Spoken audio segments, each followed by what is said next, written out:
리더가 하는 일에서가 아니라 더 이상 하지 않아도 되는 일에서 드러나는 특별한 종류의 힘이 있습니다.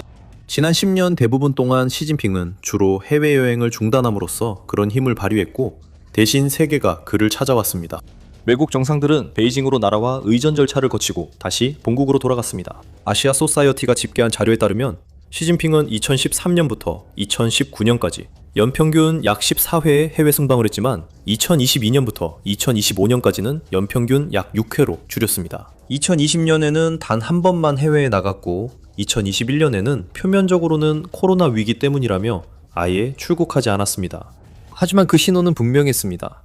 지정학적 중심축이 이동했고 이제 그 중심은 베이징에 자리 잡아 모두가 찾아오기를 기다리고 있었습니다.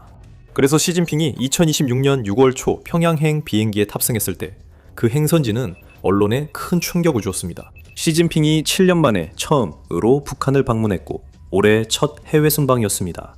이는 놀라운 변화였습니다. 세계를 자기에게 오게 만드는 시진핑이 이번에는 다름 아닌 김정은을 직접 찾아간 것이었습니다. 자신의 움직임을 그렇게 신중하게 아끼는 지도자가 왜 지구상에서 가장 고립된 정권을 방문하는데 그 소중한 자본을 쓰도록 유인됐는지 이해하려면 우리는 영향력의 연결고리를 따라가야 합니다. 그리고 그 연결고리는 평양이나 베이징이 아니라 우크라이나 동부의 포병 전선에서 시작됩니다. 김정은이 한때 갇혀있던 굴레부터 시작해봅시다. 수십 년 동안 북한은 전형적인 하위 파트너였고 중국이 열쇠를 쥐고 있었습니다. 평양의 대중국 무역 의존도에 대한 추정치는 다양하지만 모두 같은 방향을 가리키고 있습니다. 전미 북한 위원회는 2022년 추정치에서 그 수치를 95%까지로 잡았습니다. 2026년에 인용된 또 다른 집계에서도 여전히 90%를 넘었습니다. 정확한 수치가 무엇이든 이는 북한이 제재를 받고 고립되었으며 경제적으로 한 파트너에 묶여 있었다는 것을 의미합니다. 특히 제재로 인해 북한은 가능한 모든 것을 국내에서 생산해야 했기 때문에 무역이 국가 경제에서 차지하는 비중은 매우 작았습니다. 하지만 만들 수 있는 것에는 한계가 있고 북한에는 석유 매장량이 없습니다. 대신 북한이 의존했던 많은 자원들은 중국에서 왔습니다. 베이징은 북한에 대해 두 가지 지렛대를 쥐고 있었습니다. 경제적인 지렛대가 있었는데 이는 에너지 수입과 무역의 흐름을 조일 수 있다는 단순한 사실이었습니다. 북한이 중요한 물자를 수입하고 자국의 제품을 해외로 수출하는 능력을 제한할 수 있었습니다. 또한 외교적 지렛대로 비핵화 문제가 있었습니다. 중국은 이 문제를 부각하거나 잠재우면서 제멋대로인 이웃을 관리하고 워싱턴에 자신이 협상할 만한 영향력을 갖고 있음을 보여줄 수 있었습니다. 김정은에게 기댈 언덕은 딱 하나였고 그 언덕을 쥔 건 베이징이었습니다. 이 모든 것의 밑바탕에 깔린 이른바 동맹이 얼마나 허울 뿐이었는지 잠시 멈춰서 자세히 살펴볼 가치가 있습니다. 이것이 바로 중국이 평양에게 단순히 명령해서 말을 듣게 할 수 없는 이유를 설명해 줍니다. 문서상으론 유대가 철통 같아 보입니다. 올해로 65주년을 맞는 1961년 우호 협력 및 상호 원조 조약은 중국이 여전히 유지하고 있는 유일한 공식 군사동맹 조약입니다. 그 누구와도 말이죠. 또한 이 조약엔 어느 한쪽이 공격받을 경우 서로 방어해야 한다는 조항이 있습니다. 하지만 실제 현실은 이 문서가 시사하는 것보다 훨씬 냉랭했으며 오랜 기간에 걸친 상호 불신이 이어졌습니다. 또한 이 관계에는 조약이 감출 수 없는 구조적인 모순이 내재되어 있습니다. 베이징은 항상 순종적이고 안정적인 북한, 즉 자신들이 통제할 수 있는 완충지대를 원해왔지 국경에 진정으로 강력하고 예측 불가능한 북한을 원한 적은 없습니다. 평양은 그 나름대로 항상 조건 없는 지원을 원해왔으며 중국이 내정이나 무기 프로그램에 간섭하는 것을 맞서야 할 일종의 은근한 개임로 여겨왔습니다. 국제 위기그룹이 지적했듯이 베이징은 오랫동안 북한의 군사력을 키우는데 조심스러웠습니다. 군사적으로 대담해진 평양은 자산이 아니라 오히려 불안정의 원인이 되기 때문입니다. 그리고 두 비전은 늘 긴장 관계였습니다. 우크라이나 전쟁은 김정은이 그 두 구상의 한계를 시험하고 중국이 북한을 자기 편에 두는 것을 얼마나 중시하는지 확인하는 기회가 되었습니다. 러시아는 전쟁에 들어설 때 필요한 자원이 이렇게 많을 줄 전혀 예상하지 못했기 때문입니다. 하지만 여러분도 아시다시피 우크라이나 침공은 소모전 양상의 포격전으로 바뀌었고 전시 경제의 생산 속도보다 훨씬 빠르게 포탄이 소모되는 전쟁이었습니다. 모스크바는 탄약 부족을 깨닫고 가능한 모든 곳에서 탄약을 찾았습니다. 이후 상황은 오픈소스 증거로 확인할 수 있습니다. 영국에 기반을 둔 연구단체인 오픈소스 센터는 로이터 통신과 협력하여 위성사진을 이용해 탄약 운송을 추적했고 왕립합동군사연구소 RUSI가 그 결과를 요약했습니다. 2023년 8월경부터 2025년 봄까지 러시아 국기를 단 소규모 선단이 약 64차례 항해하며 북한 라진항에서 러시아 극동으로 컨테이너 약 15,800개를 실어 날랐습니다.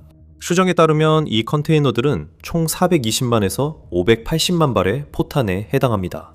2026년 초까지 그 수치는 무려 3만 3천 개의 컨테이너와 약 1,500만 발의 152mm 포탄으로 늘어났습니다. 이 숫자를 비교해보면 서방과 우크라이나 당국자들은 러시아 자체 공장이 2024년에 공매에서 생산한 포탄이 230만 발을 넘지 않았다고 보고 있습니다. 이것을 전쟁 기간과 가능한 생산량에 대입해보면 북한은 러시아가 발사한 탄약의 약 40%를 공급했을 가능성이 있으며 로이터가 검토한 문서에 따르면 일부 러시아 포병부대는 50%에서 100%까지 북한산 포탄에 의존하고 있었습니다. 하지만 이것이 우크라이나 전쟁 자체의 맥락에서는 배경소음처럼 들릴 수 있지만 이 성과의 산업적 측면이 바로 북한과 중국 관계에서 중요한 이유입니다. 북한은 제재로 고립된 방위 산업을 가졌으며 외부 세계는 이를 냉전 시대의 유물로 여겼습니다. 그리고 북한은 끝없는 수요를 가진 확실한 대형 고객을 갑자기 얻게 되었습니다. 그 결과 우크라이나 전쟁과 그로 인한 탄약 수요는 북한 군수산업 기반에 대한 일종의 경기 부양책이 되었습니다. 포탄 생산 라인을 최대 가동하고 노후된 공장을 보수하며 노동자들을 계속 고용하고 무엇보다도 외화를 확보할 수 있는 이유가 된 것입니다. 이 전쟁은 또한 실전 시험장이기도 합니다. 북한이 동쪽으로 보내는 모든 무기 체계와 전선에 투입되는 모든 병사는 원칙적으로 평시 시험으로는 얻을 수 없는 전장 피드백을 가지고 돌아오게 됩니다. 생산 수치는 북한 내부에서 직접 측정한 것이 아니라 수출량을 바탕으로 추정된 것입니다. 북한은 여전히 세계에서 가장 불투명한 국가지만 방향성은 분명합니다. 이번 전쟁은 평양 군수산업의 국내 정책으로는 불가능했던 일을 해냈습니다. 실전 시험 얘기가 나왔으니 북한군 병력도 같은 업그레이드의 일부라는 문제도 있습니다. 북한은 전쟁 기간 동안 약 14,000명에서 15,000명 사이의 병력을 전장에 순환 배치했다고 외부 추정치가 말하고 있습니다. 그 중에서 북한은 최소 6,000명에 달하는 엄청난 병력을 잃은 것으로 추정됩니다. 그리고 가장 기술적으로 지원된 전쟁 중 하나에서 북한군이 존재했다는 사실은 끊임없이 조롱의 대상이 되어왔습니다. 하지만 그들이 최전선의 소모품으로 사용되었다는 암울한 사실을 넘어서 이러한 파병은 북한에게 훈련의 기회이자 21세기 군사전술이 실제로 어떻게 작동하는지 실시간으로 파악할 수 있는 방법이기도 했습니다. 기억하세요. 기술적으로는 남한과의 분쟁이 멈춘 상태이지만 북한군은 1950년대 이후로 전쟁을 겪은 적이 없고 현대 군대와 실제로 훈련할 방법도 없었습니다. 그리고 이 모든 과정을 통해 김정은은 여러 형태로 대가를 받았습니다. 첫 번째는 현금이었고 서울에서 제시한 수치는 놀라울 정도입니다. 한국 정부 산하 국가안보전략연구원에 따르면 모스크바는 병력 파견과 무기 제공 대가로 북한에 최대 144억 달러를 지불했을 가능성이 있다고 추정했습니다. 같은 분석에 따르면 평양은 이 중 실제 물품으로는 5억 8천만 달러에서 15억 달러 정도만 받았을 가능성이 있으며 나머지는 민감한 군사 기술의 동등 교환으로 추정되고 있습니다. 분석가들은 기술 이전이 보상 패키지에 포함됐을 가능성이 있으며 이는 금전적 보상보다 더 중요할 수 있다고 지적합니다. 이전의 정확한 내용은 불분명하며 유통되는 대부분의 정보는 확인된 사실이 아니라 추측에 기반한 것입니다. 하지만 관찰자들이 지목하는 범주는 일관되며 위성 및 우주 발사 지원과 방공 지원이 포함됩니다. 세 번째 요인은 북한이 갑자기 중국의 통제에서 벗어날 수 있었던 이유와 관련이 있는데 그 핵심은 석유입니다. 전쟁 전 중국은 북한에 석유와 석유 제품을 공급하는 유일한 공급자로 우정 파이프라인을 통해 북한이 유일한 정유 공장을 가동해 수요를 충족하도록 했습니다. 하지만 이스토리즈와 OCCRP가 오픈소스 센터와 다시 협력하여 공동 조사를 벌인 결과 그렇지 않다는 사실이 밝혀졌습니다. 2024년 러시아는 약 150만 배럴의 석유 제품을 북한으로 은밀하게 운송했는데 이는 유엔이 평양에 설정한 연간 상한선의 약 3배에 달하는 양입니다. 이 수치는 러시아의 석유 수출과 정제 능력에 비하면 미미한 수준이었지만 북한은 공식적인 파트너에 의존하지 않고도 석유를 절실히 공급받을 수 있다는 의미였습니다. 마지막 요인은 기존 체제를 완전히 무너뜨리는 정치적 요소입니다. 러시아는 한때 스스로 지지했던 제재 체제에서 사실상 발을 뺐고 유엔에서 북한을 보호하며 실질적으로 북한을 자신들과 같은 핵 보유국처럼 대하고 있습니다. 그러한 인정은 김정은에게 어떤 선적보다 더 가치 있습니다. 이는 그의 고립을 규정한 무기를 정당화해주기 때문입니다. 시진핑이 도착하기 며칠 전 김정은의 여동생 김여정은 공개적으로 북한의 핵 보유 지위가 되돌릴 수 없다고 언급했습니다. 외부 추정에 따르면 북한은 2026년 중반쯤 약 60기의 핵탄두를 보유하고 있었고, 정상회담 전날 김정은은 국영 언론이 무기급 핵물질 시설과 우라늄 농축 시설이라고 소개한 곳을 시찰하는 모습이 사진으로 공개됐습니다. 이제 이 정권은 더 이상 허락을 구하지 않습니다. 이것이 이야기의 핵심이자 영향력의 지렛대가 바뀐 지점입니다. 하지만 본격적인 내용에 들어가기 전에 글로벌 지정학 소식을 계속 받아보시려면 더 밀리터리 쇼를 구독해주세요. 다시 김정은 이야기로 돌아가겠습니다. 중국의 경제적 영향력이 북한에 통했던 이유는 평양이 다른 선택지가 없었기 때문입니다. 북한의 대외 무역이 경제의 일부에 불과했던 것보다 무역 대부분이 한 나라에 집중되어 그 나라가 거래를 중단하면 북한이 완전히 고립될 수 있다는 점이 더 중요했습니다. 하지만 2011년 김정은이 집권한 이후 처음으로 그는 이제 대안이 생겼습니다. 러시아는 곡물, 연료, 현금, 기술, 그리고 외교적 지원까지 제공할 수 있습니다. 베이징이 수십 년 동안 조여왔던 통제의 끈이 느슨해졌습니다. 이는 중국이 잘못한 것이 아니라 두 번째 후원자가 등장했기 때문입니다. 두 번째 구매자가 나타나면 첫 번째 구매자는 조건을 좌우할 힘을 잃습니다. 이 때문에 시진핑과 김정은 간 힘의 균형이 바뀌었습니다. 베이징이 가장 두려워하는 시나리오는 북한이 또다시 미사일을 발사하는 것이 아니라 북한이 영구적으로 러시아의 영향권으로 들어가 중국과 완전히 단절되어 더 이상 소통할 수 없는 핵무장 이웃 국가가 되는 것입니다. 갑자기 관계를 안정시켜야 하는 쪽은 중국이 됩니다. 왜냐하면 때때로 너무 성급하게 행동하는 이웃 국가를 방치하면 중국이 전 세계적으로 손해를 볼 수 있기 때문입니다. 김정은은 그 불안감을 정확히 파악해 이제 그 대가를 요구할 수 있게 됐습니다. 그가 할 일은 정상회담을 주최하고 공동성명에 우호적인 문구 몇 줄을 넣어 시진핑이 베이징이 평양에 영향력이 있음을 주장할 수 있게 해주는 것이었습니다. 그 대가로 분석가들은 김정은이 실제로 원하는 실질적인 보상을 얻게 될 것으로 봅니다. 주목할 점은 중국이 2026년 3월 베이징과 평양을 잇는 국경 간 철도 운행을 6년 만에 재개하면서 북한이 이제 세계와 더 많은 연결고리를 갖게 되었다는 것입니다. 그 열차는 승객을 실어 나를 뿐만 아니라 세계에서 가장 강력한 국가 중 하나에 대한 현금과 지정학적 정보도 함께 실어 나릅니다. 이제 이번 방문 자체와 그것이 왜 그렇게 중요했는지로 넘어가 보겠습니다. 시진핑이 직접 방문한 것이었습니다. 수년간 세계 지도자들이 찾아오던 그가 직접 비행기를 타고 김정은의 조건에 맞춰 방문했습니다. 특히 이번 방문에서는 북한의 핵무장과 비핵화 가능성에 대한 논의가 전혀 이루어지지 않았습니다. 브루킹스 연구소는 이번 정상회담을 분석하면서 중국 관리들이 여전히 비핵화가 공식 입장이라고 말하고 있지만 베이징은 더 이상 공개적으로 이를 강조하지 않고 있다고 지적했습니다. 이는 바로 평양이 비핵화를 단호히 거부했고 러시아가 북한을 핵무장 국가로 지지하고 있기 때문입니다. 비핵화 문제를 계속 밀어붙이는 것은 최악의 순간에 김정은을 멀어지게 만들 위험만 높일 뿐입니다. 김정은 정권 입장에서는 이제 베이징이 핵 문제를 관계의 조건으로 삼지 않겠다는 점을 알게 된 것입니다. 대신 중국은 기본적으로 가장 작은 이웃 국가를 굴복시키기 위한 다른 방법을 찾아야 할 것입니다. 이것만으로도 평양에게는 큰 전략적 승리입니다. 시진핑이 올해 첫 해외 방문지로 북한을 선택했다는 사실 자체가 일종의 지지로 해석되었고, 이는 김정은에게 국내외적으로 정당성을 부여하는 선물과도 같았습니다. 언어 속에도 상징적인 변화가 숨어 있습니다. 이 관계를 예전에는 동지와 형제라는 이미지로 표현했지만 그 밑에는 분명한 위계질서, 즉 형과 아우의 관계가 깔려 있었습니다. 이번 정상회담 보도는 점점 더 평등하고 각자의 이익을 중시하는 전략적 동반자 관계로 묘사됩니다. 수사를 걷어내고 보면 사실 이것은 베이징에겐 강등과 같습니다. 이제는 더 이상 의존적인 북한의 형이 아니라 스스로의 야망 때문이든 아니든 이제 경제적 기회를 얻게 된 한 국가의 전략적 동반자일 뿐입니다. 하지만 중국과 북한의 관계 역학이 변했음에도 불구하고 이것이 세계 지정학, 특히 미국과의 관계에 어떤 영향을 미치는지 논의하는 것도 중요합니다.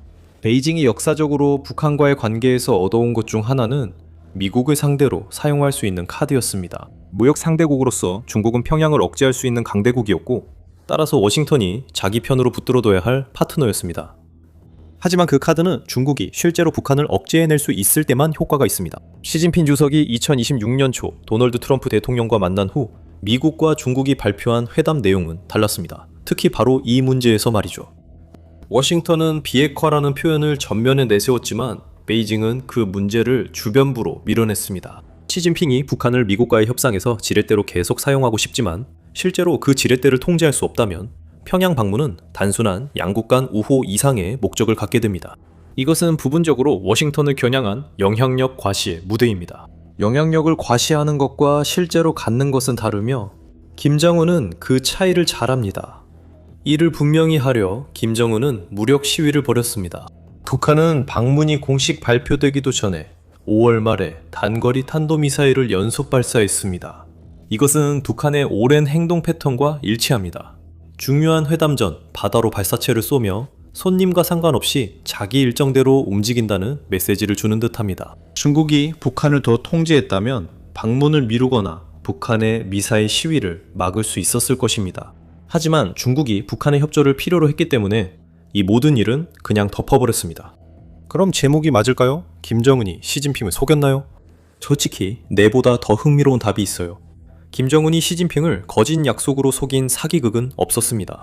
실제로는 시진핑이 평양에 도착했을 때 이미 좋은 선택지가 없었다는 것입니다. 이제 북한은 러시아가 필수 물자를 보내주고 북한 산업이 중국 이외 다른 나라에 수출할 수 있는 기회를 제공함으로써 쌓인 모든 지렛대를 갖게 되었습니다. 하지만 중국이 단순히 패배한 것은 아니라는 점을 주목할 필요가 있습니다. 러시아로부터 얻는 뜻밖의 이득에는 한계가 있으며 그 한계에 가까워지고 있을지도 모릅니다. 2025년 말쯤에는 우크라이나군 정보당국이 북한의 포탄 공급이 급격히 감소했다고 보고했습니다. 보고서에 따르면 평양의 비축분이 국내 생산을 유지하고 비축량을 보존할 수 없을 정도로 줄어들었다고 합니다. 이것이 우크라이나 정부의 평가임을 주목해야 하며 이후 보고서에서는 2026년 초에 수송량이 다시 높은 수준에 도달했다고 밝혔습니다. 하지만 이는 포탄을 타국 전쟁에 판매하는 경제가 그 전쟁의 인질이 된다는 점을 보여줍니다. 2026년에 러시아의 전쟁 진전은 완전히 멈췄고 3월은 우크라이나가 2023년 반격 이후 처음으로 잃은 영토보다 더 많은 영토를 되찾은 달이었습니다. 러시아는 포병 시스템을 잃거나 마모시킴으로써 포병 능력이 저하되는 문제에 직면해 있습니다. 포를 쏠 포탄이 없다면 북한에서 그렇게 많이 수입할 필요도 없고 그 결과로 김정은의 영향력도 줄어듭니다. 북한도 이를 이해해 드론 생산으로 전환하고 노동자를 러시아 공장에 파견하는 것으로 알려졌습니다. 북한은 일회성 포탄 거래를 좀 더 지속 가능한 것으로 바꾸려고 하고 있습니다. 그렇게 되면 북한 경제는 의도치 않게 러시아의 군산 복합체 전체와 얽히게 될 수도 있습니다. 그리고 러시아의 노력은 전쟁이 어떻게 진행되든 계속 전력을 다해 이어질 것입니다.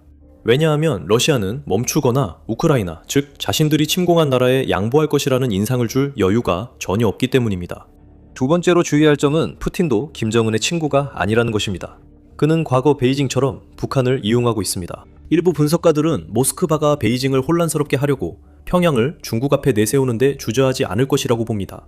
김정은은 자신을 이용하려는 두 강대국 사이에서 줄타기를 하고 있으며 그 줄타기는 본질적으로 불안정합니다. 이 모든 전략은 두 후원자 모두 자신을 잃을 수 없다고 믿게 만드는 데 달려 있으며 그 자세를 무한정 유지하는 것은 어렵습니다.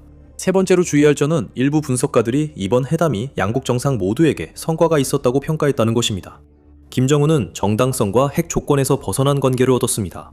시진핑은 중국이 평양의 필수적인 경제 파트너임을 다시 한번 강조할 수 있었고 최근 트럼프와 푸틴과의 회담 이후 베이징이 여전히 이 지역의 핵심 역할을 하고 있음을 워싱턴에 상기시킬 수 있었습니다. 중국은 사실상 현상 유지를 하고 있으며 북한이 상징적인 제스처를 넘어서 그 균형을 흔들려면 뭔가 특별한 일이 필요할 것입니다. 그렇다면 이 삼각관계는 앞으로 어디로 향할까요? 어디를 봐야 할지 안다면 다음 움직임은 이미 보입니다. 첫 번째 신호는 2026년 7월에 나타납니다. 그때가 바로 1961년 조약 65주년입니다. 문제는 베이징이 따뜻한 말뿐 아니라 실제로 어떤 행동을 할지입니다. 무기 판매, 방공 패키지 또는 합동 해군 훈련 등 중국이 이따금 즐겨하는 행동이 될 수 있습니다. 이 모든 것은 중국이 한국의 주요 후원국으로 균형을 옮길 수 있지만 그런 행동이 없다는 점도 의미가 큽니다. 두 번째 신호는 북한 미사일 시험 발사 주기입니다. 김정은이 계속 자기 일정대로 미사일을 발사한다면 베이징의 영향력이 여전히 보여주기식임을 시사합니다. 가장 근본적인 질문은 전쟁이 답할 것입니다.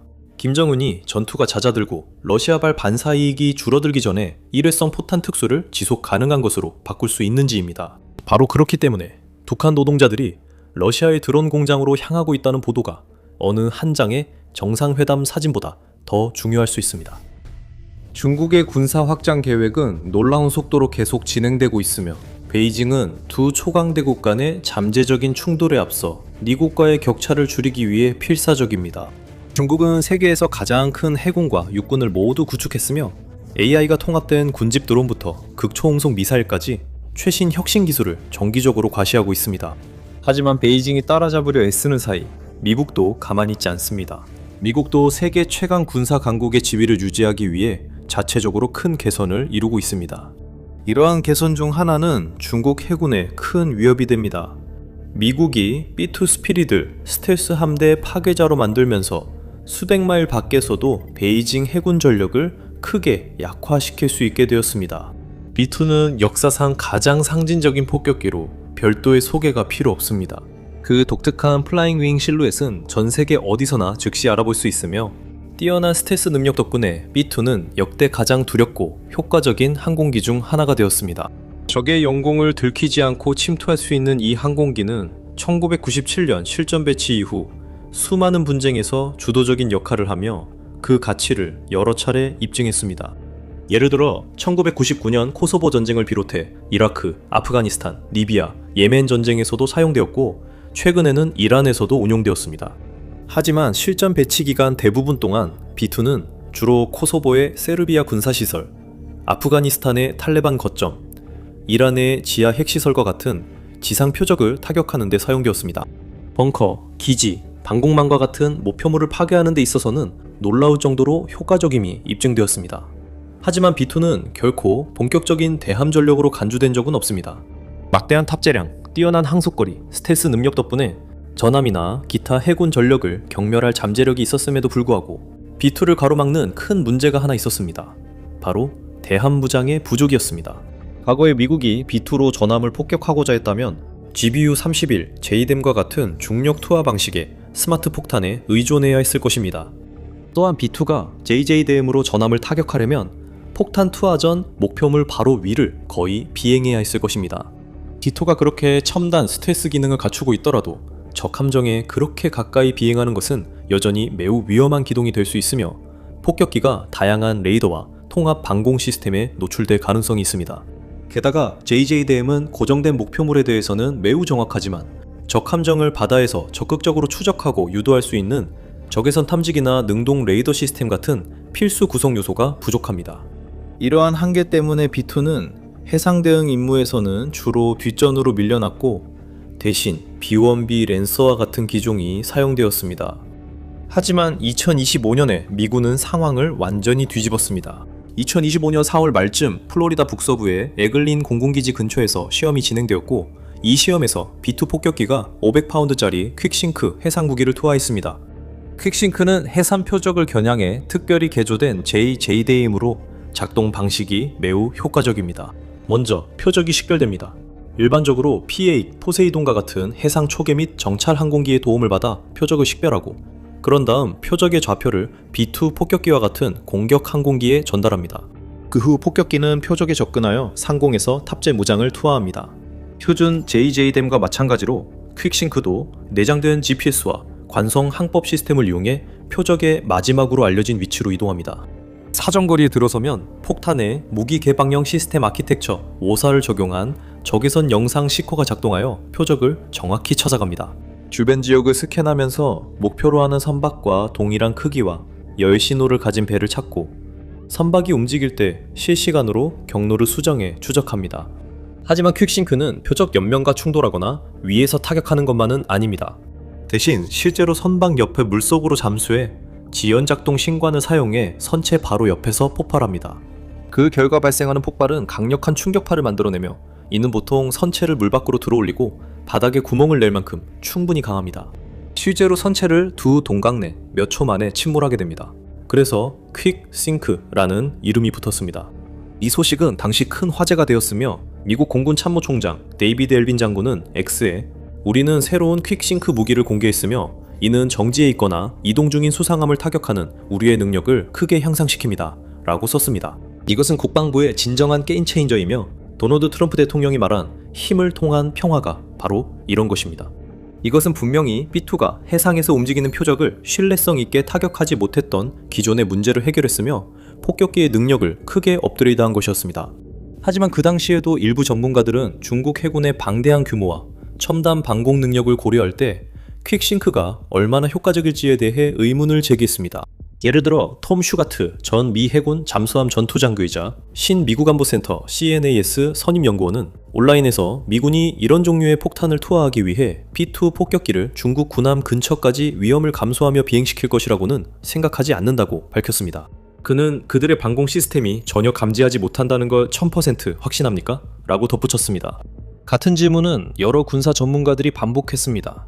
이들은 B2 폭격기의 무장 능력 확대에 흥분하면서도 중국과의 가상 분쟁에서 큰 가치가 없을 수 있다는 우려를 나타냈습니다. 각 B2 폭격기의 가치는 약 20억 달러에 달하며 현재 운용 중인 폭격기는 단 19대뿐입니다. 오늘날 공군이 이렇게 희귀하고 귀중한 자산을 불필요하게 위험한 상황에 투입하는 것을 꺼리는 것은 당연한 일입니다. 여전히 더 합리적인 대안들이 있는데요. 요컨대 퀵싱크의 도입은 분명히 올바른 방향으로 나아간 한 걸음이었지만 실제로 큰 변화를 만들기에는 충분히 큰 걸음은 아니었을지도 모릅니다. 다행히 미국은 거기서 멈추지 않았습니다. 마크에서 그는 B2 스피릿에 또 다른 무기를 추가하기 위해 작업하고 있었고 이는 그 능력을 훨씬 더 높은 수준으로 끌어올릴 것이었습니다. 이미 전설적인 이 항공기를 한층 더 뛰어난 작전 수행 능력을 갖추게 하고 중국의 급속히 팽창하는 해군 전력에 완벽하게 대응할 수 있도록 변모시키는 무기였습니다. AGM-158C 장거리 대함미사일 LRASM은 2010년대 미국 국방고등 연구계획국 DARPA에서 개발한 공중발사 대함 순항미사일입니다. 그리고 2018년에 미 공군과 해군에 실전 배치되었습니다. 길이는 약 14피트, 즉 4.26m이고 날개 길이는 8피트 10인치, 즉 2.7m이며 무게는 2760파운드, 즉 1250kg입니다.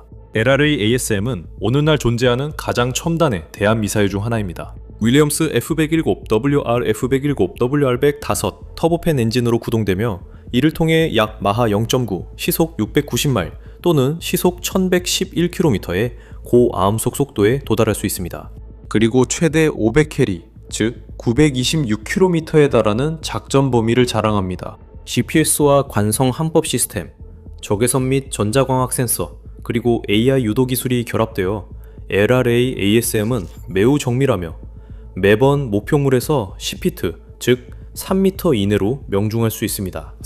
그리고 무려 1000파운드, 즉 453kg에 달하는 WDU-42P 고폭 파편 탄두가 장착되어 있어 순양함과 구축함을 포함한 현대의 대형 군함조차도 충분히 격침시킬 수 있는 강력한 화력을 자랑합니다. 이 모든 것에 더해 LRASM은 B2와 같은 항공기에서 볼 수 있는 스텔스 기술도 적용되어 있습니다. 적대적인 영공을 통과할 때 탐지를 피할 수 있도록 이 미사일은 레이더 반사 면적을 최소화한 저피탐 기체를 자랑합니다. 또한 이 미사일은 수동 전자지원 수단과 무선 주파수 센서를 사용하여 접근 시 쉽게 탐지될 수 있는 신호를 방출하지 않고도 목표물을 추적할 수 있습니다. 이 모든 특징들 덕분에 LRASM은 지구상에서 가장 강력한 해군 함대에게도 가장 큰 위협 중 하나가 됩니다. 하지만 처음 몇 년 동안은 B1 랜서, FA-18, EF, 슈퍼호넷, F-35 라이트닝 2 등 소수의 플랫폼에서만 발사할 수 있었습니다.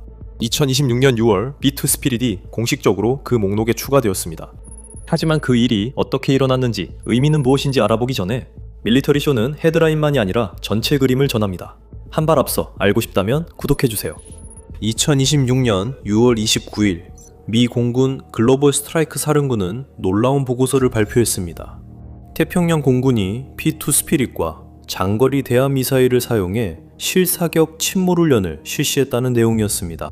이 훈련은 마리아나 제도 북쪽 미국의 서태평양에서 가장 중요한 전략적 거점 중 하나인 괌 인근에서 실시되었습니다.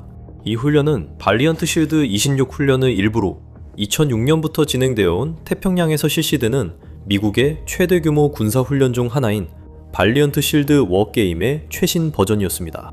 이 행사에 대한 자세한 보고서에 따르면 이번 훈련에서는 P2 폭격기가 1965년에 건조를 시작해 1966년에 진수된 오스틴급 상륙수송 도크함인 USS 주노를 향해 LRA ASM 미사일 한 발을 발사했습니다. 마이키 제이라는 별명을 가진 주노함은 베트남 전쟁 동안 수차례 임무를 완수했으며 이라크 전쟁 당시 사막의 방패 작전과 사막의 폭풍 작전에도 참여했습니다. 수십 년간의 복무를 마친 이 상륙함은 2008년에 공식적으로 퇴역했으며 2026년에는 발리언트 실드 훈련에서 침몰 표적으로 선정되었습니다. 이 함정은 해군 P-8A 포세이돈이 발사한 하푼 미사일과 일본 잠수함에서 발사된 어뢰, 그리고 P-2의 LRA-ASM에 의해 타격을 받아 태평양 깊은 바닷속으로 가라앉아 다시는 모습을 드러내지 않았습니다. 이것은 P-2에게 있어 엄청난 도약이었고 미국 입장에서는 이 시험이 성공적이었다는 점이 매우 고무적입니다. 이것은 P-2가 LRA-ASM을 장착할 수 있을 뿐만 아니라 해상 표적을 효과적으로 무력화하고 파괴하도록 운용할 수 있다는 것을 입증합니다. 그리고 이것은 미국이 중국과의 잠재적인 충돌에 대비하는 데 있어 매우 중요한 부분입니다. 태평양 공군사령관 케빈 B. 슈나이더 장군이 언급했듯이 P-2의 인상적인 성능은 새로운 안보 위협에 직면했을 때 미군이 적응력과 유연성에 전념하고 있다는 점을 강조합니다. 해상 타격 작전을 우선시함으로써 우리는 적들에 대해 결정적인 우위를 유지하고 우리의 국가 이익을 보호하며 전 세계 안보의 기반이 되는 자유롭고 개방된 태평양을 보장할 수 있습니다. 이것은 여러 중요한 이유로 퀵싱크보다 훨씬 큰 업그레이드이며 특히 가장 중요한 점은 사거리입니다. 퀵싱크와 다른 폭탄들의 문제는 목표물에 비교적 가까운 거리에서 투하해야 한다는 점입니다. B2와 같은 스텔스 항공기라 하더라도 적에게 가까이 다가갈수록 탐지당하고 공격받을 위험이 커집니다. LRA-ASM은 그 위험을 완전히 없애줍니다. 최대 500캐리까지의 엄청난 작전 범위를 가지고 있기 때문에 안전한 원거리에서 발사할 수 있습니다. 이론적으로 예를 들어 미 공군은 P2 폭격기 전력을 비교적 안전한 위치에 배치할 수 있습니다. 중국 해안에서 수백 마일 떨어진 곳, 남중국해, 동중국해, 또는 심지어 필리핀의 상공에서도 말이죠. 그리고 LRA-ASM을 인민해방군 해군의 새 함대 사령부, 즉 북쪽의 칭다오, 동쪽의 닝보, 남쪽의 장장에 직접 발사할 수 있습니다. B2는 공중에서 거의 보이지 않아 중국의 레이더와 방어 시스템이 이 항공기들이 접근해 오는 것을 포착하기 매우 어렵습니다. 그런 다음 무장을 발사한 뒤 B2는 눈 깜짝할 사이에 시야에서 사라지며 괌이나 일본, 한국, 인도양의 디에고 가르시아 같은 미국 공군기지로 신속하게 후퇴할 수 있습니다. 물론 이렇게 멀리서 미사일을 발사할 경우 적에게 더 많은 시간과 기회를 주게 되어 적이 자체 레이더와 방공 시스템을 이용해 미사일이 목표에 도달하기 전에 탐지하고 무력화할 수 있습니다. 다행히 LRA-ASM은 그 문제를 해결할 충분한 능력이 있습니다. 이 미사일의 저피탐 스텔스 설계는 심지어 비교적 촘촘한 접근 거부 및 항공 차단망도 우회할 수 있는 평균 이상의 가능성을 제공합니다. 또한 자율적인 능력과 수동 센서 기술 덕분에 목표물에 접근할 때 탐지되기 더욱 어렵습니다. 이러한 미사일들은 종종 비행의 종말 단계에 이르기 전까지는 탐지 가능한 신호를 거의 내지 않으며 그 시점이 되면 적이 대응하기에는 이미 너무 늦은 경우가 많습니다. 베이징은 세계에서 가장 첨단의 방공 시스템을 자랑하지만 그 신뢰성은 과거에 의문이 제기된 바 있습니다. 따라서 이 미사일들 중 일부를 인민해방군 군함과 충돌하기 전에 탐지하고 격추할 수 있을지도 모릅니다. 하지만 전문가들은 B2가 넓은 내부 무장창 덕분에 한 번에 최대 16발의 LRA-ASM을 탑재할 수 있다고 추정합니다. 이 경우 폭격기 한 대로 16척 군함을 위협할 수 있습니다. 한 번의 일제 사격으로 인민해방군 수상전투단 전체를 괴멸시킬 수 있습니다. 또는 세계 최고 수준으로 평가받는 0055형 구축함과 같은 고가치 표적의 여러 발의 미사일을 동시에 발사할 수도 있습니다. 무려 112개의 수직 발사셀을 자랑합니다. 아니면 베이징이 점점 늘려가고 있는 항공모함 중 하나일 수도 있겠죠. 다시 말하지만 그 미사일들 중 일부가 요격당하더라도 나머지 미사일이 목표에 도달할 가능성은 매우 높습니다. 최첨단 센서와 AI 유도 시스템 덕분에 공중에서 경로를 수정하거나 회피 기동을 할 수 있습니다.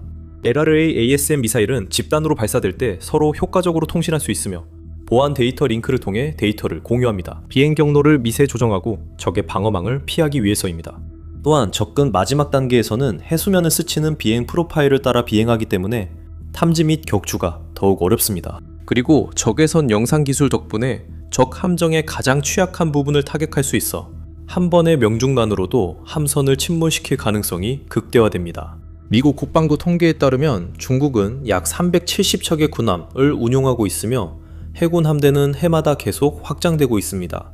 2030년에는 약 435척에 이를 것으로 전망됩니다.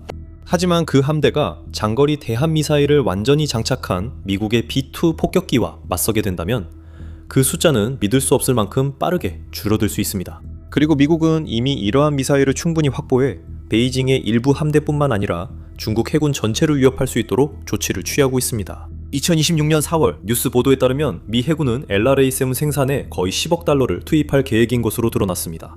그리고 이것은 단발성 조치가 아니었습니다. 더 넓은 흐름의 일부였습니다. 해군의 2026 해계연도 예산 요청에는 약 10억 달러를 들여 200기의 LRASM을 구매하는 내용이 포함되어 있었습니다. 이는 2024 해계연도에 구매한 91기에서 크게 증가한 수치입니다. 좀 더 정확히 말하자면 의회에 제출된 2027 회계연도 예산 요청에는 약 9억 700만 달러의 비용으로 이 미사일 177기를 위한 자금이 포함되어 있었습니다. 이는 세계에서 가장 강력한 대한미사일을 상당한 수량으로 3년 연속 구매한 것입니다.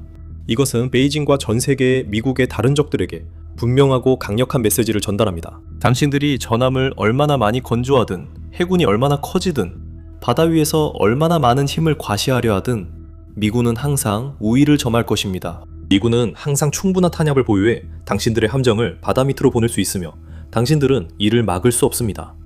당신들이 더 크고 더 나은 방어체계에 투자하더라도 이 미사일들은 그 방어를 피할 만큼 충분히 똑똑합니다. 방어를 여러 겹으로 쌓는다 해도 미국은 그 방어를 압도할 만큼 충분한 미사일을 보유하고 있습니다. 심지어 발사 플랫폼을 노려 애초에 미사일 발사를 막으려 해도 미국은 역사상 최고 스텔스 폭격기 중 하나에서 미사일을 발사할 수 있습니다. 이 폭격기는 당신들 영공에 들어와도 거의 탐지되지 않습니다. 간단히 말해서 미군은 모든 것을 고려했습니다. 모든 경우의 수를 대비하고 모든 가능성에 대응했습니다. 세계 최고의 미사일과 세계 최고의 발사 플랫폼을 결합함으로써 미국은 궁극의 함대 파괴자를 만들어냈습니다. 그리고 놀라운 점은 이 개념을 더 높은 수준으로 끌어올릴 수 있다는 것입니다. B-2의 후속기인 B-21 레이더 역시 동일한 장거리 대한미사일을 발사할 수 있는 능력을 갖출 가능성이 충분히 있기 때문에 공군은 더욱 뛰어난 스텔스 기술을 가진 더 많은 발사 플랫폼을 보유하게 될 것입니다. 수년 동안 중국의 해군 확장과 미국이 베이징의 놀라운 조선 속도를 따라잡지 못하는 듯하다는 우려가 커져왔습니다. 수십 년 동안 중국은 군 현대화에 수십억 달러를 쏟아부었습니다. 중국은 최대 라이벌인 미국에 맞설 수 있는 전투력을 구축하기 위해 할 수 있는 모든 일을 해왔습니다. 중국 관리들은 정기적으로 최신 미사일 시스템을 과시하고 세계 최고 수준의 군사력을 자랑하며 적들의 마음에 두려움을 심고 감히 자신들에게 맞서려는 어떤 국가든 위협하려 합니다.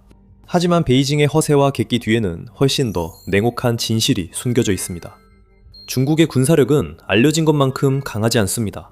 그리고 단 한 발의 총알도 쏘지 않고 미국은 중국의 군사 전략을 반복적으로 무너뜨리고 그들의 자신감을 흔들었으며 베이징이 계속해서 처음부터 다시 계획을 세우도록 만들었습니다. 1990년대에도 그랬고 2000년대에도 그랬습니다. 그리고 지금 이 순간에도 같은 일이 반복되고 있습니다. 이것이 바로 허드슨 연구소 중국 센터의 선임 연구원이자 소장인 마이스유가 작성한 신랄한 보고서에서 제기된 주장입니다. 미국 정부의 중국 정책 고문으로 일했고 중국의 군사 및 전략문화 연구에 평생을 바친 마일스유는 이 분야에서 세계적인 권위자 중 한 명입니다. 그가 말할 때 사람들은 귀를 기울입니다. 그리고 2026년 3월 그는 중국의 군사적 결정이 주도적이 아니라 반응적이라고 결론지었습니다. 그는 베이징이 자발적으로 행동하는 것이 아니라 중국의 전체 방위 투자 전략이 미국의 행동과 직접적으로 연결되어 있다고 주장했습니다. 미국이 군사적 우위를 보여줄 때마다 베이징은 자신들이 얼마나 뒤처져 있는지 깨닫고 그 후에 공황, 숙청, 그리고 절대적인 불안정의 시기를 겪게 됩니다. 유이 말대로 페르시아만 전쟁부터 최근 이란과 베네수엘라 관련 대립에 이르기까지 미국의 전장 지배력은 중국의 군사산업 복합체에 내재된 체계적 약점을 반복적으로 드러냈고 이는 서둘러 현대화를 추진하고 내부 위기와 정치적 숙청이 이어지는 악순환을 강요했습니다. 다시 말해 미국은 중국을 직접 공격하지 않아도 자신이 얼마나 더 강한지 입증할 수 있다는 것입니다. 미국은 그저 자신의 일을 할 뿐이며 라틴 아메리카나 중동과 같은 지역에서 작전을 수행하고 신속하게 목표를 달성하며 군사혁신을 실제 전투 상황에서 활용해 그 가치를 의심의 여지 없이 입증합니다. 한편 중국은 이러한 사건들이 전개되는 것을 지켜봅니다. 미국의 압도적인 군사력이 길을 가로막는 모든 적들을 제압하는 모습을 바라보는 것이죠. 중국은 미군이 놀라울 정도로 효율적으로 작전을 수행하는 모습을 목격합니다. 심지어 2026년 이란 전쟁과 같이 가장 적대적인 지역에서 공격 작전을 펼치면서도 미군은 최소한의 피해만 입는 경우가 많다는 사실을 보고 있습니다. 그리고 베이징이 이 모든 것을 목격할 때 두려움을 느낍니다. 위는 이러한 패턴이 실제로 나타난 몇 가지 주목할 만한 사례를 언급합니다. 첫 번째는 1991년 걸프전입니다. 중국은 그 분쟁에서 특별한 역할을 하지 않았습니다. 전쟁이 끝난 후 중국이 이라크를 재무장시키기 위해 조치를 취하면서 UN 결의를 위반한 것으로 밝혀졌습니다. 하지만 전쟁이 진행되는 동안 중국은 이라크의 쿠웨이트 침공을 강하게 비난했고 미국, 영국, 프랑스 등 수많은 서방 국가들과 세계 여러 지역의 국가들이 포함된 연합군을 지지하는 모습을 보였습니다. 하지만 중국은 자국 군대를 직접 파병하지는 않았지만 분쟁을 면밀히 관찰하며 앞으로 자국 군대에 영향을 줄 교훈을 얻었습니다. 전쟁이 시작될 때 중국 등 대부분 국가는 이 전쟁이 길고 장기화될 것이라 예상했기 때문입니다. 이라크는 방대한 군대와 수천 대의 전차, 거대한 방공망, 그리고 이란과의 전쟁에서 얻은 수년간의 전투 경험을 가지고 있었습니다. 이라크는 미국과 그 동맹국들의 연합된 힘으로도 결코 쉽게 무너뜨릴 수 없는 아주 강력한 상대가 될 것으로 여겨졌습니다. 그 다음에 일어난 일은 모두를 충격에 빠뜨렸습니다. 미국이 완전히 새로운 전쟁의 시대를 열었기 때문입니다. 미국의 최첨단 스텔스 항공기들은 이라크 방공망을 들키지 않고 지나갔습니다. 정밀 유도 무기들이 놀라운 정확도로 목표물을 타격했습니다. 거의 순식간에 수많은 이라크 군사 자산이 파괴되었고 미국은 첨단 기술, 위성, 정찰기, 그리고 지휘 네트워크를 활용해 전장 전체를 전례 없는 수준으로 통제했습니다. 몇 주 만에 당시 세계에서 가장 강력한 군대 중 하나가 사실상 무력화되었습니다. 그리고 베이징에서는 중국 관리들이 공포에 질려 이 광경을 지켜봤습니다. 이라크의 이해관계가 있어서가 아니라 도저히 대응할 준비가 되어 있지 않은 전쟁 형태를 목격했기 때문이었습니다. 미국은 과거 냉전 시대의 전술을 버리고 정밀 무기, 스텔스 시스템, 그리고 실시간 상황 인식을 기반으로 한 더 현대적이고 효율적인 전략을 구축했습니다. 갑자기 전쟁은 더 이상 어느 쪽이 더 많은 병력이나 더 좋은 전차를 가졌느냐에 따라 승패가 갈리는 문제가 아니게 되었습니다. 전쟁은 훨씬 더 복잡한 무언가로 변했고 그 중심에는 정보가 있었습니다. 미국은 데이터를 통해 전장을 지배하는 것이 가능하다는 것을 입증하고 있었습니다. 중국은 명확하고 분명한 결론에 도달했습니다. 중국 인민해방군, 즉 PLA는 더 이상 존재하지 않는 세상을 위해 만들어졌던 것입니다. 그리고 만약 미국과 맞서 싸워야 한다면 어떤 형태로든 성공할 희망이 거의 없을 것이었습니다. 빠르게 변화해야만 했습니다. 그래서 이후 몇 년 동안 유이 이론이 말하듯이 중국은 미국의 행동에 대응하여 대규모 현대화 캠페인을 시작했습니다. 중국은 더 강력하고 정밀한 미사일을 연구하고 개발하기 시작했습니다. 국방 예산의 상당 부분을 전자기술과 사이버전 역량에 쏟아부었습니다. 중국은 미국과의 격차를 줄이기 위해 필요한 모든 조치를 취했습니다. 그리고 이것은 일회성, 고립된 사건이 아니었습니다. 실제로 위 씨가 계속해서 언급하듯 1999년 미국의 베오그라드 주재의 중국 대사관 폭격과 2001년 EP3 사건은 중국 인민해방군의 취약성을 더욱 부각시켰고 항공우주, 사이버 공간, 접근 거부 능력에 대한 투자를 가속화했습니다. 미국이 어떤 형태로든 주요 군사행동이나 작전에 성공할 때마다 중국의 반응은 항상 같았습니다. 따라잡으려고 노력했던 것이죠.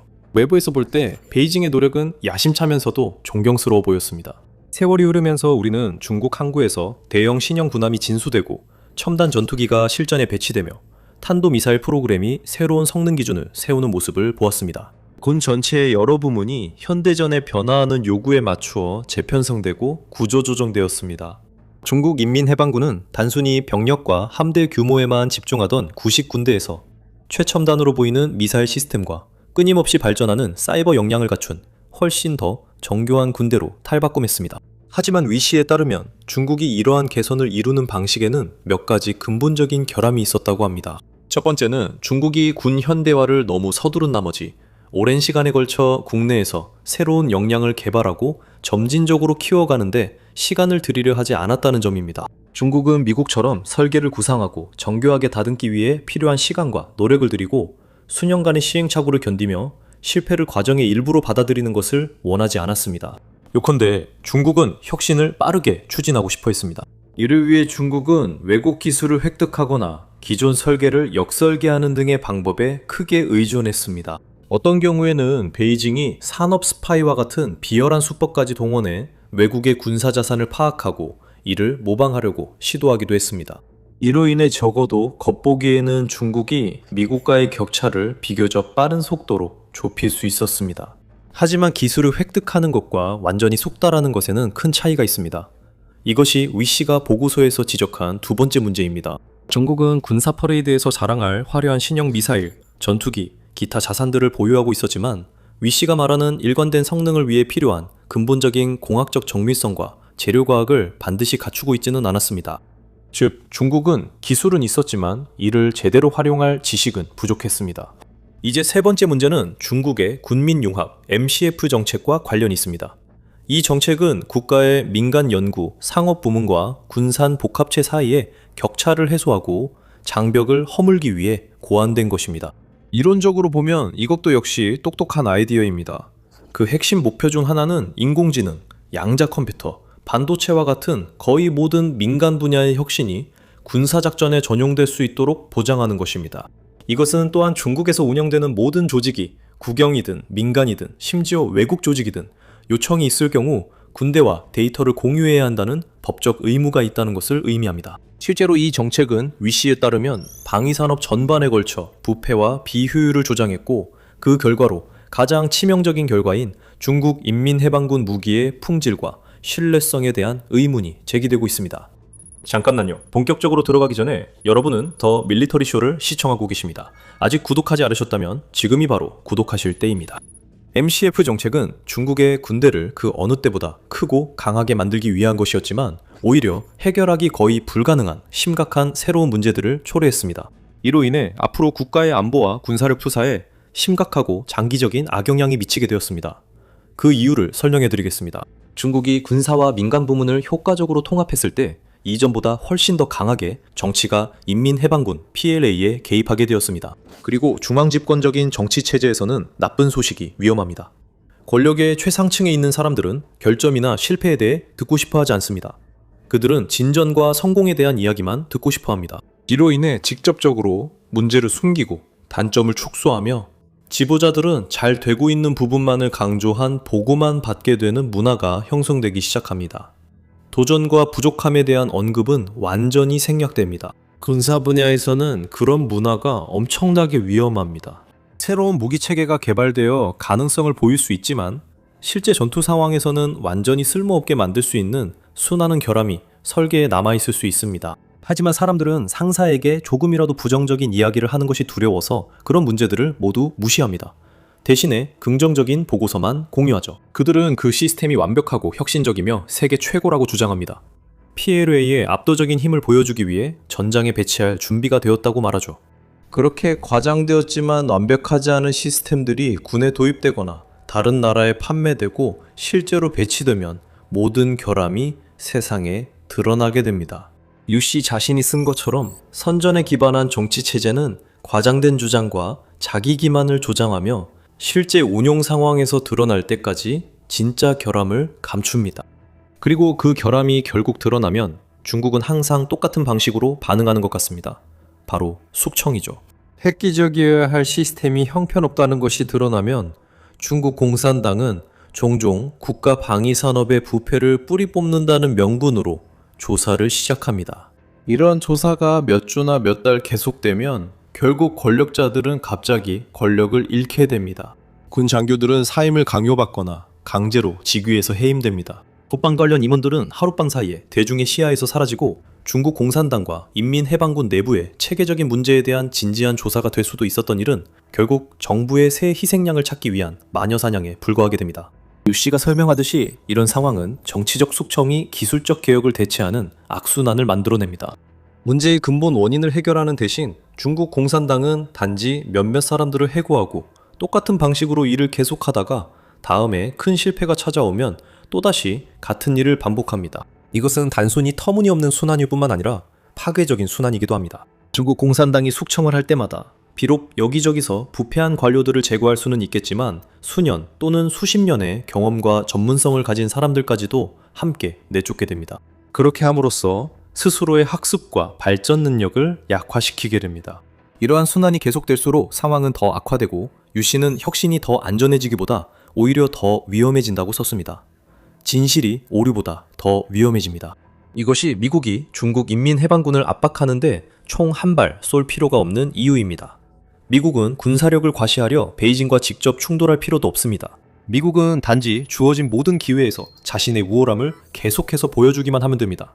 그러면 중국의 체제는 그 여파로 공황 상태에 빠지고 스스로를 갉아먹게 될 것임을 알고 있기 때문입니다. 그리고 2026년에 미국은 여러 차례 자신의 우월함을 입증해 보였고 우리는 중국의 자기 파괴적 순환이 예상대로 벌어지는 모습을 보았습니다.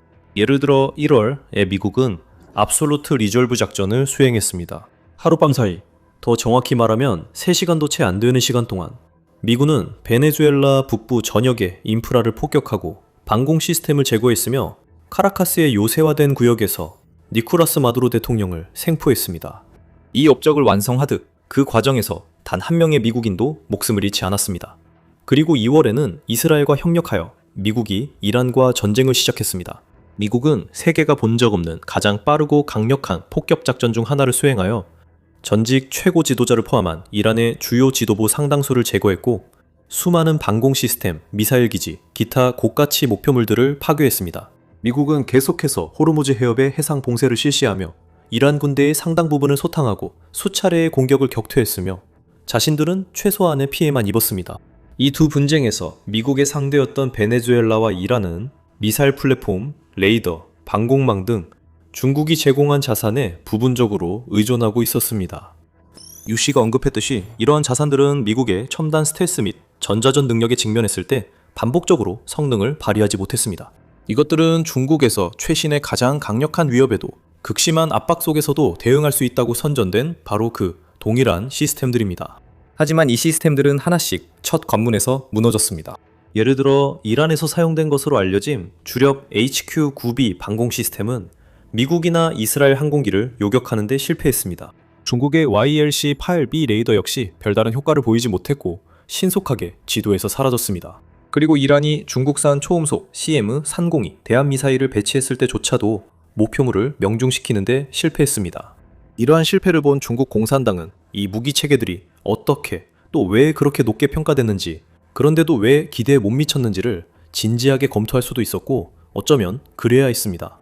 대신 중국 공산당은 늘 그래왔듯 또다시 숙청을 단행했습니다. 유 씨가 설명하듯 많은 수의 고위 인민해방군 지휘관들이 없는 사람 취급을 받으며 대중의 시야에서 사라졌고 이들 중에는 최고 지휘부 인사들도 포함되어 있습니다. 많은 경험, 많은 군 장성들이 공개석상과 정치 집회에서 흔적도 없이 사라졌고 올해 초부터 중국 최고 군사 지휘 기관인 중앙군사위원회의 약 3분의 2가 직위에서 해임된 것으로 추정됩니다. 과학자와 산업 분야에서도 숙청의 여파가 미치고 있습니다. 유 씨는 해군 항공 및 항공모함 개발 산업의 선도적인 과학자인 후용민과 중국 최고의 첨단 전투기 설계자 중 한 명인 양 웨이와 같은 사례를 언급합니다. 숙청된 다른 주요 인물로는 방위미사일 연구원 화웨이 이인과 레이더 및 스텔스 대응 전문가 우만칭이 있습니다. 일부 관료들은 탈루이수처럼 강도 높게 사법 처리되기도 했습니다. 그는 중국 항공공업그룹 회장으로 부패 혐의로 집행유예가 붙은 사형을 선고받았습니다.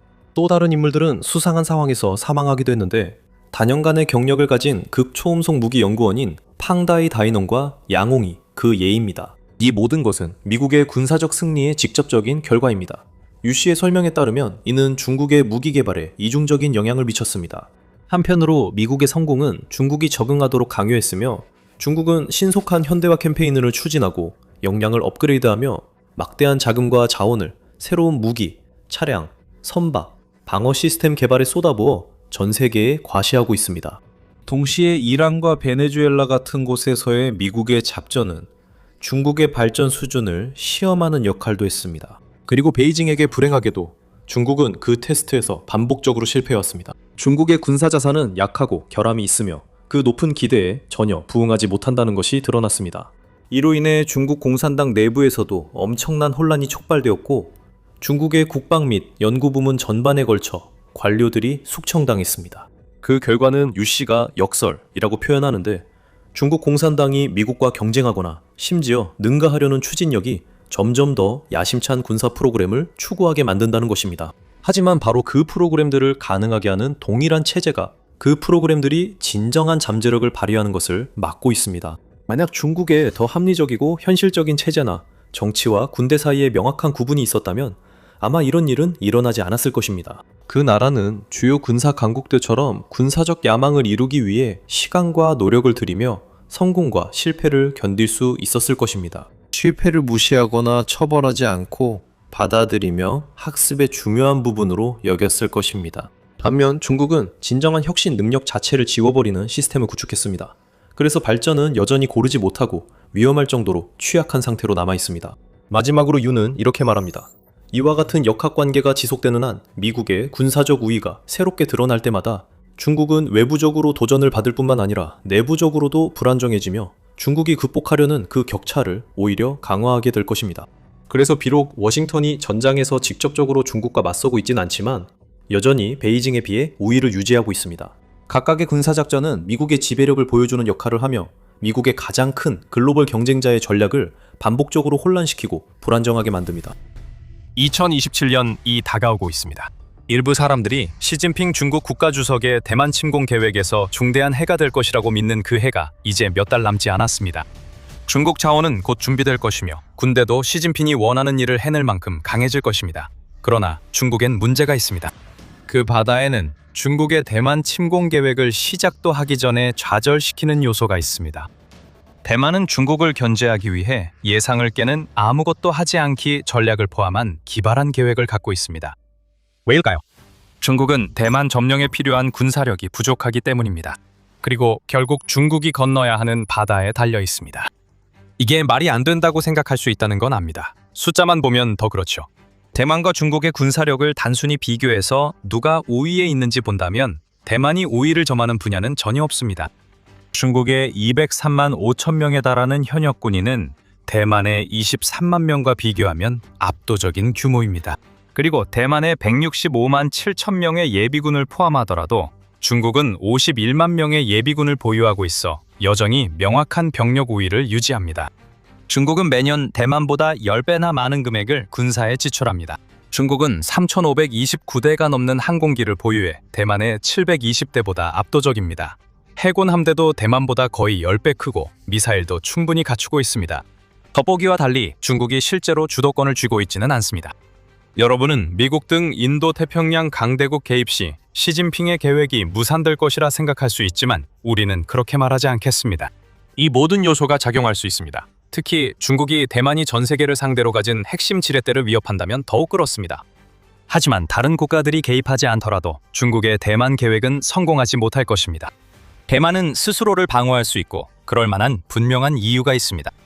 대만을 정복하려면 중국은 현대 군사 역사상 가장 대규모의 상륙작전을 성공시켜야 하지만 이를 수행할 경험이 없습니다. 2차 세계대전 당시 오버로드 작전으로 시간을 거슬러 올라가 봅시다. 1944년에 시작되어 흔히 D-Day로 알려진 오버로드 작전은 전쟁 역사상 가장 대규모의 상륙작전이었으며 여전히 그 기록을 유지하고 있습니다. 통계가 모든 것을 말해줍니다. 연합군은 노르망디의 해변 5곳에 상륙하기 위해 5,000척이 넘는 선박을 동원했습니다. 15만 명이 넘는 병력이 상륙했으며 140만 명의 미군이 영국에 주둔하면서 상륙이 완료된 후 프랑스로 병력과 물자를 지속적으로 지원할 준비를 하고 있었습니다. 영국에는 12개국에서 온 200만 명의 연합군이 주둔하며 모두 독일에 맞설 준비가 되어 있었습니다. 연합군은 이미 상륙작전 전에 제공권을 확보하고 있었기 때문에 약 1만 4천회의 출격을 통해 상륙작전을 지원할 수 있었습니다. 그럼에도 불구하고 이 상륙작전은 엄청나게 참혹했고 결국 연합군은 약 1,500명의 사상자를 내야 했습니다. 왜 이런 이야기를 할까요? 연합군이 우위에서 오버로드 작전을 했다는 점을 강조하기 위해서입니다. 중국은 대만 상륙 침공을 준비하면서 그런 우위를 가지고 있지 않습니다. 수적으로는 인민해방군이 유리할 수 있지만 특히 중국 해군은 병력을 대만으로 이동시키는 데 필요한 유사한 작전을 수행할 능력을 갖추지 못했습니다. 우선 200만 명의 군대는 겉보기와는 다릅니다. 중국이 200만 병력을 모두 대만에 투입할 것 같지만 실제로는 그렇지 않습니다. 중국은 인도와의 국경에 병력을 주둔시켜 그 지역에서의 입지를 유지해야 합니다. 현재 약 2만 5천 명의 병력이 그 지역에 있습니다. 중국 내에서도 시진핑과 국내 이익 보호를 위해 병력이 주둔합니다. 중요한 점은 인력 우위가 처음 생각만큼 크지 않다는 것입니다. 하지만 중국의 훨씬 더 큰 문제는 투입할 수 있는 병력의 수가 아닙니다. 그 병사들을 대만에 상륙시키는 것이 문제입니다. 여기서 바다가 중요한 역할을 합니다. 오버로드 작전에서는 수십만 명의 병력이 비교적 잔잔한 영국 해협을 건너 프랑스로 진입했습니다. 그 해협은 가장 좁은 지점에서 영국과 프랑스 사이는 가장 좁은 지점에서 약 35km 정도에 불과하며 오버로드 작전은 까다로운 기상 조건에 크게 신경 쓸 필요가 없었습니다. 하지만 중국은 다릅니다. 중국은 적의 영토에 병력을 상륙시킬 가능성이라도 얻으려면 반드시 타이완 해협을 건너야만 합니다.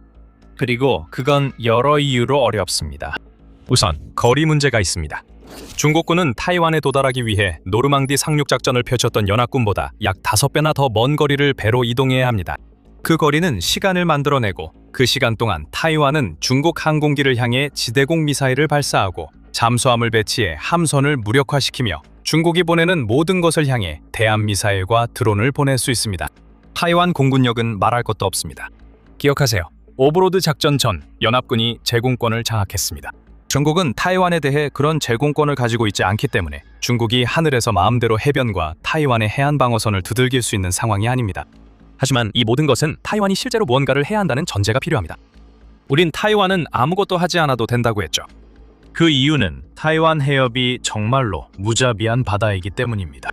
영국 해협은 잔잔하지만 치명적인 타이완 해협은 날씨 때문에 가장 좋은 시기에도 항해하기가 엄청나게 어렵습니다.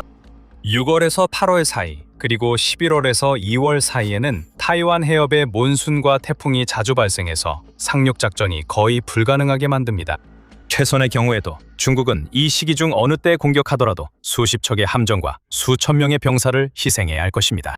그래서 중국은 공격할 수 있는 시기가 제한되어 있고 이는 타이완이 해협이 잔잔한 시기에 대비할 수 있다는 뜻입니다.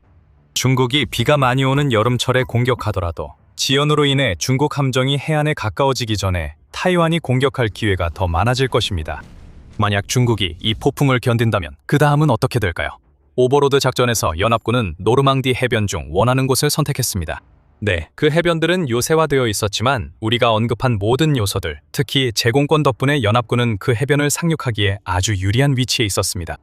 대만은 완전히 다른 이야기입니다. 대만의 산악지형은 중국의 상륙작전을 엄청나게 복잡하게 만듭니다. 대만의 약 60%는 산으로 덮여 있습니다.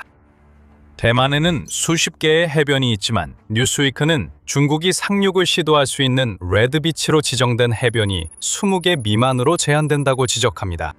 이 모든 해변과 해안선은 요새화되고 있으며 중국은 여전히 타이페이에 도달하기 위해 거의 불가능한 지형을 통과해야 하는 상황에 직면해 있습니다. 그곳에서는 도시 전투가 벌어질 것이고 간신히 도달한 소수의 중국군은 심각한 불리함에 처하게 될 것입니다. 이제 다시 병력 문제로 돌아가 보겠습니다. 앞서 대만 군대가 예비군을 포함하더라도 중국보다 병력이 많지 않다고 언급했습니다. 하지만 그것은 단순한 숫자에 불과합니다. 실제로 중국은 국내 방위를 위해 수십만 명의 병력을 남겨두어야 하고 대만은 현역 군인 외에도 160만 명이 넘는 예비군을 보유하고 있으며 이들 모두는 오직 자국을 지키는 데만 집중할 것입니다. 중국은 그 병력 규모를 맞춰야 하지만 대만 해협의 환경 때문에 그것은 사실상 불가능합니다. 결국 문제는 단순히 병력을 상륙시키는 것만이 아닙니다. 그들을 계속 보급하는 것이 더 큰 문제입니다. 중국이 몇몇 상륙 지점에 자리를 잡는다 해도 대만으로 안정적인 보급로를 구축하는 것은 물리적으로 악몽과도 같습니다. 대만은 미국과의 관계 덕분에 매우 첨단화된 대함 미사일과 지대공 미사일을 보유하고 있습니다. 이 미사일들을 이용해 보급선은 격침하고 화물기는 격추하는 것에 더해 중국이 1년 중 겨우 6개월만 대만 해협을 사용할 수 있다는 사실까지 합치면 물류세양이 언제든 일어날 수 있는 상황이 됩니다. 중국이 실제로 10만 명의 병력을 대만에 상륙시킬 수 있을지도 모르지만 그 병사들은 보급이 끊기고 극도로 불리한 지형과 마주하고 완전히 동원된 대만군과 맞서야 할 가능성이 높습니다. 이는 중국이 서류상 병력 우위를 가지고 있음에도 불구하고 실제로 동원할 수 있는 규모보다 훨씬 큰 숫자입니다. 리시민 제독은 2019년까지 대만군 참모총장을 지냈으며 2023년 이코노미스트와의 인터뷰에서 이 상황을 완벽하게 요약했습니다. 미 제독은 매체, 이것이 그들의 약점입니다. 대만이 항복하지 않으면 일단 상륙한 뒤에도 한동안 계속 싸워야 합니다. 일주일일 수도 있고 2주일일 수도 있고 그보다 더 길 수도 있습니다. 라고 말합니다. 당신들의 군수 지원은 어디에 있습니까? 당신들의 군수 지원은 해협을 건너와야 하지만 우리 것은 그럴 필요가 없습니다. 우리는 우리 땅에서 싸웁니다. 2023년 이후 변한 게 없습니다. 이 말은 시진핑과 중국 입장에서 다른 나라들이 대만 방어에 개입하지 않아도 중국이 승리할 가능성은 매우 낮다는 뜻입니다. 하지만 더 큰 문제가 있습니다. 시진핑의 대만 침공은 단순히 대만 해역의 어떤 요소가 그의 계획을 방해하는 이야기만이 아닙니다. 중국의 군대는 겉보기와 다릅니다. 중국 경제는 붕괴 직전까지 내몰리고 있고 상륙 침공에 앞서 미사일 전략을 선택한다고 해도 효과가 없을 것입니다. 왜일까요? 그 질문에 답하기 전에 여러분은 지금 밀리터리 쇼를 시청하고 계십니다. 이것이 우리가 권력이 실제로 어떻게 움직이는지 보여주는 영상을 만드는 이유입니다. 구독하지 않으셨다면 잠깐 시간을 내 구독 버튼을 눌러 이런 영상을 더 보세요. 자, 중국의 군대에 대해 이야기해보겠습니다. 중국 군대는 대만 해협을 건너 보급로를 유지하는 악몽만 겪는 것이 아닙니다. 중국은 또한 서류상으로는 막강해 보이지만 실제 전투 경험이 전혀 없는 군대를 안고 그 모든 문제를 감당해야 합니다. 전 미국 국방장관이자 CIA 국장인 로버트 게이츠는 5월 CBS의 Face the Nation 인터뷰에서 이 점을 지적하며 오늘날 중국의 장군이나 제독 중 단 하루라도 전투 경험이 있는 사람은 한 명도 없다고 말했습니다. 이들은 1979년 마지막으로 싸웠고 당시 베트남이 중국군에 큰 타격을 줬습니다. 그 장군들은 시진핑에 의해 이미 숙청됐고 이것이 중국의 또 다른 문제입니다. 중국 국방부는 엉망진창입니다. 지난 5월 전직 중국 국방부장인 웨이펑하와 리샹투가 뇌물수수 혐의로 집행유예가 붙은 사형을 선고받았습니다. 하지만 실제로는 시진핑과 특정 사안에 대해 의견이 달랐기 때문일 가능성도 큽니다. 두 사람 모두 시진핑에 의해 숙청됐으며 현재 중국 군부 숙청 과정 중 가장 가혹한 처벌에 직면해 있습니다. 이렇게 대규모 숙청 언급 자체가 문제입니다. 인민해방군에서는 안정이라는 것이 존재하지 않습니다. 중국의 막대한 규모와 투자에도 불구하고 부패와 숙청이 대만에 대한 중국의 그 어떤 진지한 전략 구상도 무참히 짓밟고 있습니다. 2025년 10월 중국 공산당은 대대적인 부패 척결운동의 일환으로 국가 최고 장군 9명을 축출했습니다. 그게 중요한 건 아니지만 병력 규모를 빼면 중국 군대는 속까지 썩어 있습니다. 2026년 1월 내셔널 인터레스트는 중국 군대의 부패가 너무 만연해서 심지어 일부 지도부까지도 영향을 받고 있다고 지적했습니다. 중국이 대만을 상대로 사용하려는 액체연료 미사일에는 실제로 물이 채워져 있습니다. 발사 명령이 내려져도 미사일이 움직이지 못해 중국이 대만 침공에서 내부적으로 무력화되는 모습을 볼 수 있습니다. 다시 말하지만 대만은 아무것도 할 필요가 없습니다. 이것은 전적으로 중국이 자초한 문제이며 그로 인해 발생한 불안정은 이미 위험이 가득한 상륙 침공에 더 많은 문제만을 가져올 것입니다. 숙청은 생각보다 훨씬 깊게 진행 중입니다. 전략국제문제연구소 CSIS 차이나 파워 프로젝트도 이를 지적합니다. 2022년 이후로 인민해방군의 100명 이상의 고위 장교들이 해임 명령을 받았습니다. 이는 2027년 예상 침공까지의 5년 동안 중국 군부 상층부를 완전히 재편하는 것과 같습니다.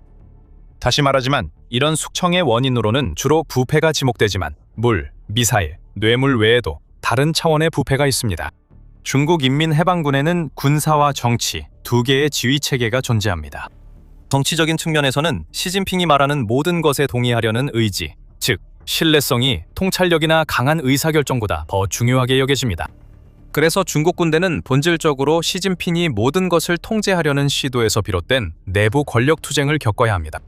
병사들에 관해서는 그들이 스스로 결정을 내릴 수 있도록 신뢰받지 못하기 때문에 대만 침공 시 경험 없는 병사들이 기계처럼 움직이면서 자신이 무엇을 해야 하는지도 제대로 모르는 문제에 직면하게 될 것입니다. 이건 언제든 퍼질 재앙입니다. 만약 중국이 인력 대신 미사일 중심 전략을 선택하면 어떻게 될까요? 대만을 원거리에서 폭격하면 부패와 대만 해협 문제 일부를 해결할 수 있습니다. 또한 중국은 그런 전략을 펼칠 만큼 충분한 미사일을 보유하고 있습니다. 미 육군대학 출판부에 따르면 중국군은 2200기 이상의 재래식 탄도 및 순항미사일을 보유하고 있으며 미 해군 전체를 공격할 수 있을 만큼의 대함미사일도 충분히 갖추고 있습니다. 앞서 언급한 침수된 미사일을 제외하더라도 대만을 상대로 사용할 수 있는 화력이 여전히 충분합니다. 하지만 중국은 그 미사일을 대만의 심장부를 타격하는 데는 사실상 쓸 수 없습니다. 왜일까요? 반도체 때문입니다.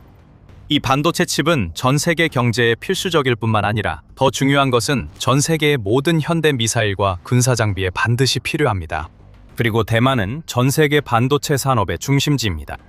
글로벌 타이완 연구소에 따르면 대만의 반도체 테스트 및 패키징 산업만 해도 2023년에 시장의 50%를 차지했습니다. 현재 대만은 가장 첨단 칩의 90%를 생산하고 반도체 파운드리 시장의 70%를 차지하고 있습니다.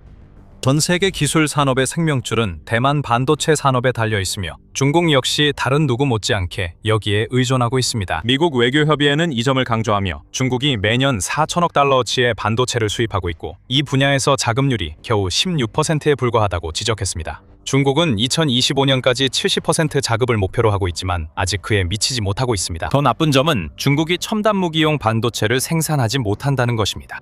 대만이 생산합니다. 이것이 중국이 대만을 원하는 이유 중 하나입니다. 반도체를 통제하면 많은 이들이 과소평가하는 방식으로 세계를 통제하게 됩니다. 이것이 미사일 중심 전략이 중국의 위험한 이유입니다. 중국이 몇 주 동안이나 타이베이에 미사일을 발사할 수는 있겠지만 그 미사일 중 단 하나만이라도 잘못 날아가면 세계 첨단 반도체 공급이 무너질 수 있습니다. 타이완도 그 사실을 알고 있고 중국이 침공을 위협할 경우 자국의 반도체 산업을 스스로 파괴하거나 최소한 파괴하겠다고 위협하는 실리콘 실드 계획을 가지고 있을 수도 있습니다. 이미 여러 번 다른 강대국 개입 가능성을 언급했습니다. 이것이 강대국들이 개입하려는 이유입니다. 만약 대만의 반도체 공장이 중국의 손에 의해든 대만 자체에 의해든 멈추게 된다면 이는 군수 공급뿐만 아니라 전 세계 전체를 마비시킬 재앙을 촉발할 것입니다. 이것이 바로 레버리지라는 것입니다. 대만은 폭파 위험만으로도 전 세계 전자산업을 무너뜨릴 수 있습니다. 그 위험만으로도 전 세계의 이목이 중국으로 쏠리게 되고 엄청난 압박이 시진핑이 물러서도록 만들 것입니다. 하지만 대만은 그럴 필요가 없을 수도 있습니다. 군사적 무능, 부패, 그리고 반도체를 합치면 시진핑과 그의 대만 계획에 치명적인 조합이 됩니다. 하지만 중국이 장기 군사작전을 시작하려 할 때 또 다른 문제가 있습니다. 중국 경제는 어려움에 처해 있습니다. 부동산 거품이 곧 터질 위기에 있어 중국의 대만 침공 능력이 크게 약화될 것입니다. 애틀랜틱 카운슬은 1월에 중국의 부동산 시장이 침체에 들어간 지 5년째에 접어들었다고 밝혔습니다. 이 싱크탱크에 따르면 중국 시장에는 8천만 채의 미분양 주택이 있다고 합니다. 한 중국인 경제학자는 앞으로 몇 년 내에 중국 개발업자와 건설 회사의 80%가 시장에서 사라질 것이라고 이 싱크탱크는 전했습니다. 중국에는 이미 건설됐지만 대부분 사람이 살지 않는 유령 도시들이 있으며 이 도시들은 중국이 끝없이 성장할 거라 믿고 싶어 했던 산업에 대한 과잉 투자에 썩어가는 잔해로 변하고 있습니다. DW는 중국 부동산 거품이 집값을 평균 급여의 17배 이상으로 올렸다고 밝혔습니다. 이는 대부분이 감당할 수 없는 수준이며 이로 인해 유령 도시가 생겼음을 보여줍니다. 중국의 부동산 거품은 이제 더 이상 커질 수 없을 정도로 팽창했습니다. 곧 이 거품은 터질 것입니다. 거품이 터지면 중국 경제 전체도 함께 무너질 것입니다. 이미 거품이 터졌다고 볼 수 있습니다. 중국이 침체에 빠졌고 회복 기미도 거의 없기 때문입니다. 상황이 더 악화되면 중국 경제의 약점이 드러날 것입니다.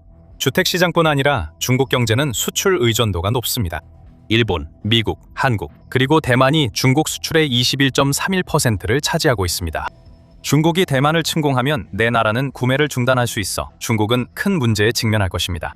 유럽연합도 주요 고객으로 구매를 중단하면 중국에 더 큰 압박을 줄 수 있습니다. 또한 인도태평양 지역의 필리핀과 베트남 등은 이미 남중국해의 광물권과 섬 통제를 두고 중국과 다투고 있어 구매를 중단할 수 있습니다. 이는 중국 경제의 약점이 드러나면 이들 국가가 바로 기회를 잡을 것임을 의미합니다. 그리고 중국은 이 모든 것에 대해 할 수 있는 일이 많지 않습니다. 중국은 제조업 기반 경제를 가지고 있고 러시아처럼 우크라이나 전쟁을 계속하기 위해 그림자 경제를 구축할 수 있도록 뒷받침해줄 석유나 가스 같은 천연자원이 거의 없습니다. 돈이 아예 들어오지 않게 될 것입니다. 그리고 대만 침공이 시작되면 군사비 지출이 더 늘어나면서 그 문제는 더욱 심각해집니다. 주택 위기는 심화되고 중국은 러시아처럼 경제적 파멸의 길로 스스로를 몰아넣게 됩니다. 당연한 말을 하자면 중국은 대만 침공을 계속하기 위해 자금이 필요합니다. 만약 중국 경제가 무너지고 다른 강대국들이 중국에 무역 압박을 가한다면 이미 처음부터 많은 위험을 안고 있는 침공에 치명타가 될 것입니다. 다시 말하지만 대만이 할 수 있는 건 중국과 거래를 중단하고 자국 반도체 산업의 중요성을 내세워 동맹국이 압박하도록 설득하는 것뿐입니다. 그래서 대만의 중국 침공 대응 계획은 단순합니다. 5개 두는 것입니다. 대만은 지리적 이점과 첨단 군사기술, 지정학적 중요성으로 어떤 위기에도 견딜 수 있습니다. 중국은 실제로 대만 해협을 건너는 것뿐만 아니라 경제적으로나 군사적으로 그리고 시진핑이 자신의 계획을 실행에 옮긴다면 중국이 처하게 될 지정학적 혼란 속에서도 버틸 수 없습니다. 침공은 시작도 하기 전에 이미 끝난 셈입니다. 대만이 모든 주도권을 쥐고 있습니다. 이제 이걸 상상해보세요. 만약 우크라이나가 개입한다면 어떻게 될까요? 세계 최고의 드론 전문가로 자리 잡은 우크라이나가 대만에 해상 드론을 제공해서 대만 해협을 더욱 위험하게 만드는 것은 충분히 상상할 수 있는 일입니다. 유로마이단 프레스에 따르면 우크라이나는 이미 대만의 드론 협력을 제안하고 있으며 그 드론들이 해상용이든 공중용이든 대만 해협에서 중국에 더 많은 문제를 일으키기에 충분히 위험하다고 합니다. 왜 그런지 궁금하다면 저희 영상에서 우크라이나가 세계 최초로 러시아 해군을 공격한 내용을 확인해보세요. 이 영상이 마음에 드셨다면 군사쇼의 더 많은 영상을 보시려면 구독하는 것도 잊지 마세요. 그리고 항상 시청해주셔서 감사합니다.